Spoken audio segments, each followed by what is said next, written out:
Check test 1 2. Orange wireless. Testing 1 2. Check check check. Check check 11:30. Check check 1 2. Check check 1 2. Check check 1 2. Testing. You showed up early for class. You showed up early for class. Check check check 1 2. Check check check 1 2. Check check check 1 2. Testing 1 2. Check check check. Kate's mic. Check check check 1 2. Test test.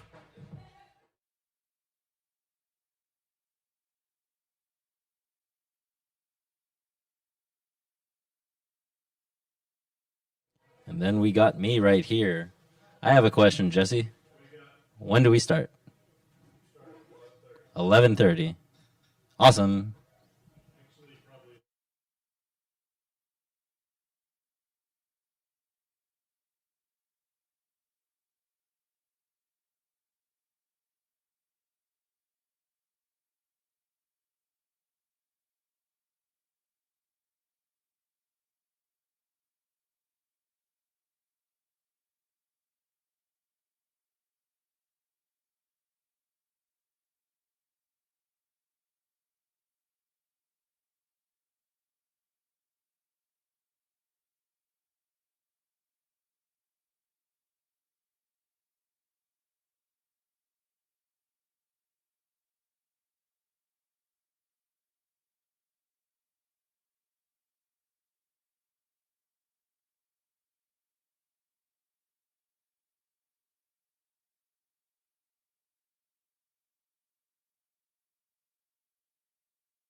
Check, check, test, test, test, test, test, test. Testing 1 2. Check, check. Okay, thanks.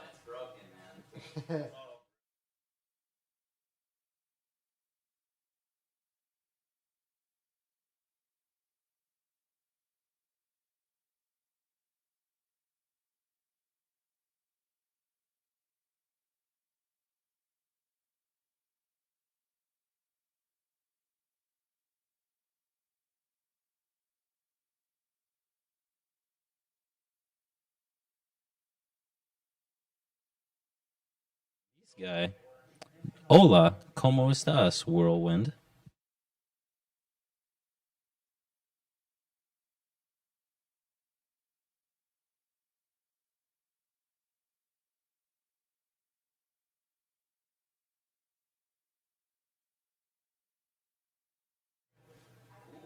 You think maybe you dropped it? Your phone? Boy. Are we calling it right now? I am, yeah.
Check, check, check. Test, test. Sound good over there? Check, check. 1, 2.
check, 1, 2, test, test, which one? This one? Check, check, check, you got it. Testing, 1, 2, 3, 4.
Good morning. Welcome to the 7th Annual Breeders' Cup Health and Safety Briefing. Thank you so much for taking the time to be here today.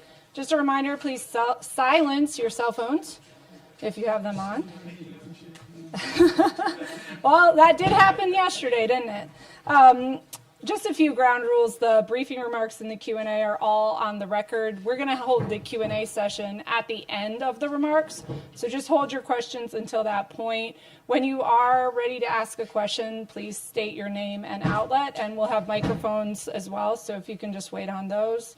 If you can keep your questions, please focused on safety and integrity at the World Championships, that would be most appreciated.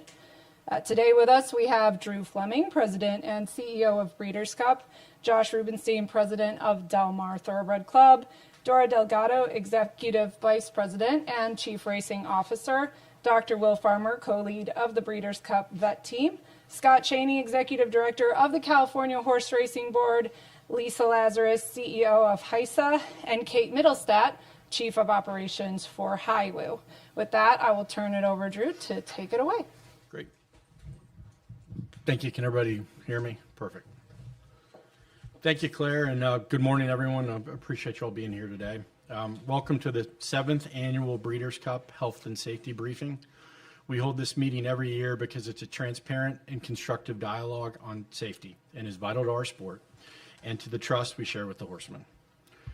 At the Breeders' Cup, safety and integrity are not just priorities, they're the foundation of the World Championships.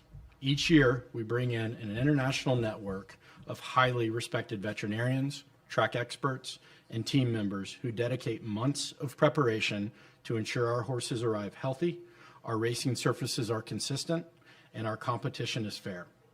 It's an incredible orchestration of care and expertise that begins long before the first horses arrive. As part of this work, we believe in surrounding our equine athletes with an ecosystem of care, one that includes collaborative, transparent, and comprehensive veterinary protocols, extensive anti-doping testing, and expert oversight of the dirt and turf surfaces on which the World Championships are run.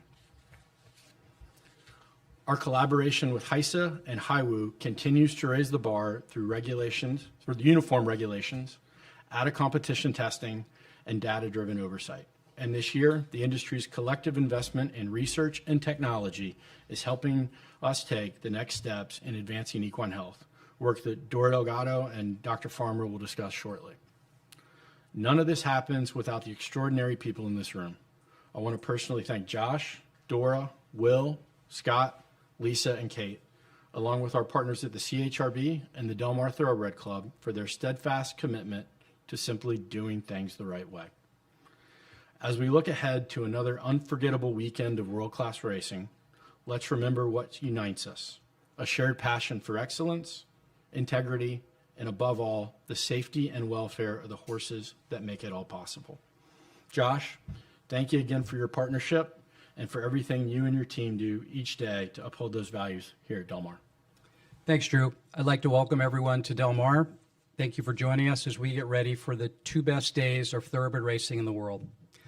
It's an honor to host the Breeders' Cup. It's now been 2 consecutive years and 4 out of the last 9.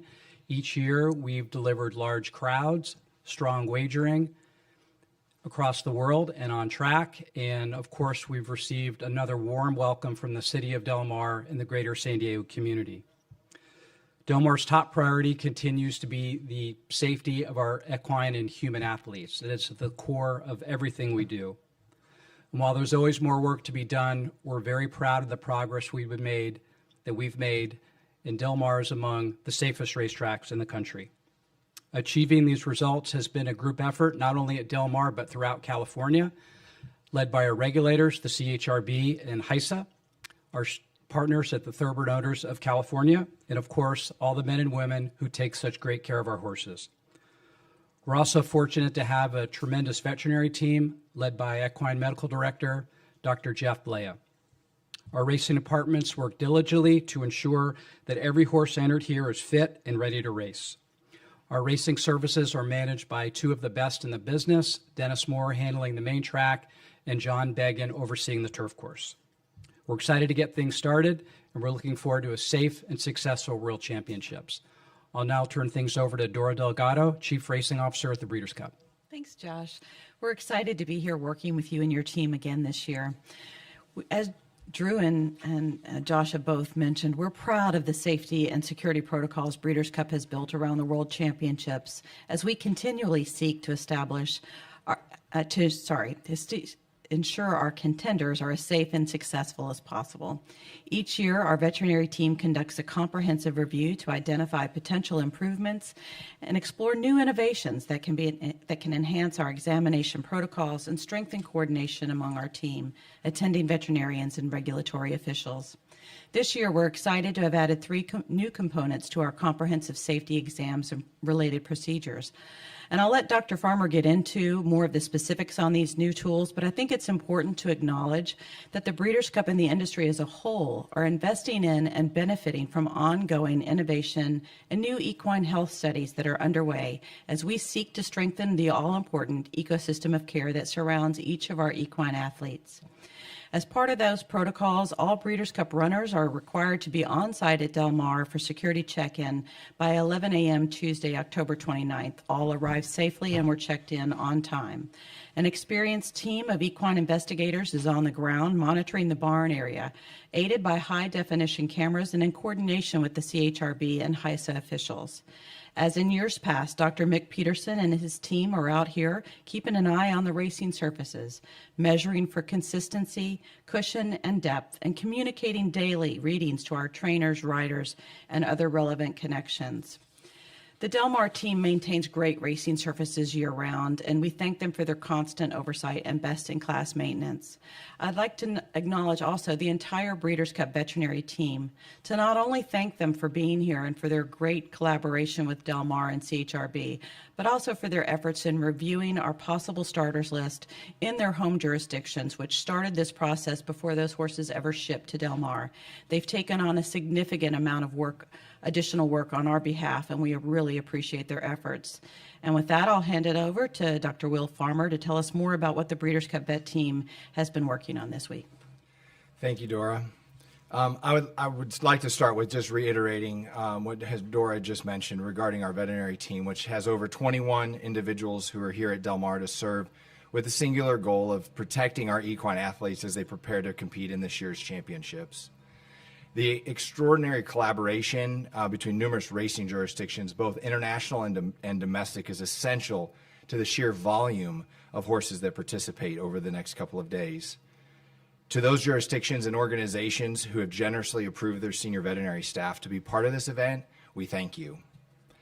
Breeders' Cup long ago set out to raise the bar where integrity and safety were concerned, not just for the World Championships, but for our industry as a whole. The detailed protocols we have developed over the years are explained in depth in our digital veterinary guide, as well as the accompanying video series that we have produced. And all of that can be found at members.breederscup.com if you're looking for more information. I'd also like to take the opportunity to highlight a few of the aspects that are new this year, as Dora had mentioned.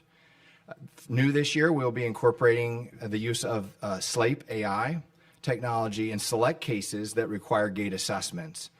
For those not familiar with SLAPE AI, it is an app created by a Swedish company of the same name that utilizes a mobile phone to video a horse in motion and AI technology to analyze and identify specific limb gait asymmetries. Over the last few years, SLAPE has been used both by trainers and veterinarians alike in an effort to catalog an individual horse's gait over time, as well as provide an assessment of how that horse moves at that moment. SLAPE has been utilized by both domestic and international regulatory agencies as a tool for regulatory veterinarians to document horses' unique gaits, including Britain, Hong Kong, Dubai, Saudi Arabia, and Australia.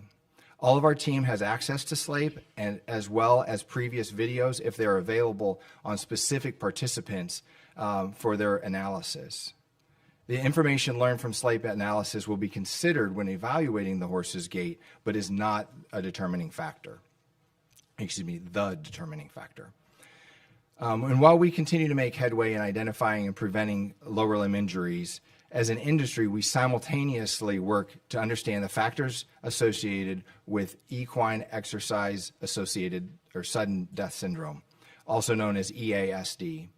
While EASD events are more rare than catastrophic musculoskeletal injuries, the danger they pose to other horses and riders is recognized. And in an effort to help in the exploration into why these events happen, the Breeders' Cup team, veterinary team, will be auscultating all horses entered both Friday and Saturday on Saturday's cards. As many of you may know, HISA has been spearheading an EASD project, and our goal is to be able to help support their work. We will be using a combination of standard auscultation along with portable ECG readings from an adapted cardia unit to complete these evaluations.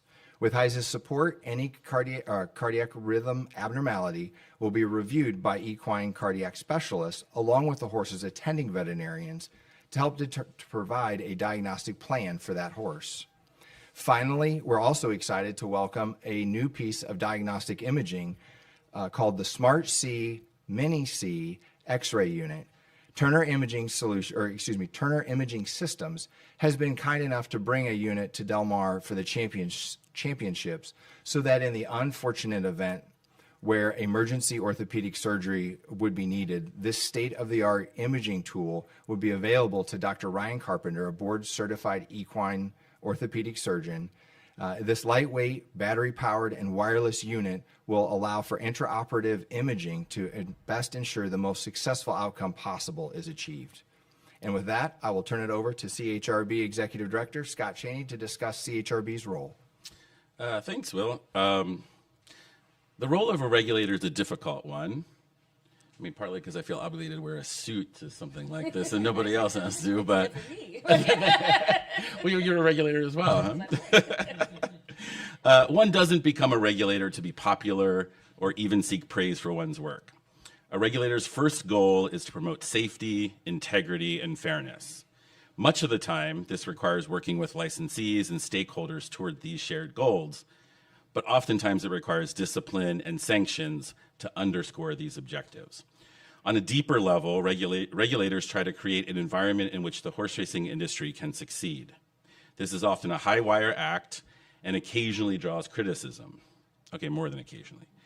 That is why I am grateful to have such a talented group of regulators in California. The Board of Stewards and Safety Stewards at each track, CHRB investigators, all of the regulatory veterinarians, CHRB staff at headquarters in Sacramento, and of course the CHRB commissioners themselves. Last year at this briefing, I highlighted many of the safety and animal welfare regulations that CHRB has passed over the last 6 years, and the policies we have put in place along with our federal partners, HISA and HIWU, to ensure that racing in California is conducted with an eye toward those aforementioned goals of safety, fairness, and integrity. Of course, the CHRB continues to pass rules and enact policies that we think enhance animal and human safety, including passing rules with regard to maximum age for racing, maximum age for maidens in the state, further regulating IA injections, monitoring the accumulation of high-speed furlongs, and planning in the near future to employ gait analysis technology in order to better evaluate lameness. But what I want to highlight this year is the work of the regulatory veterinarians. As you probably know, the CHRB team here at the Breeders' Cup consists of Equine Medical Director Jeff Blea, Chief Official Veterinarian Tim Grande, Official Veterinarian Knowlton Patio, Racing Veterinarian Brent Cassidy, and Monitoring Examining Veterinarians Chuck Jenkins and Mike Peroni. This world-class team is also part of literally a world-class team that the Breeders' Cup has assembled under the direction of Dr. Will Farmer.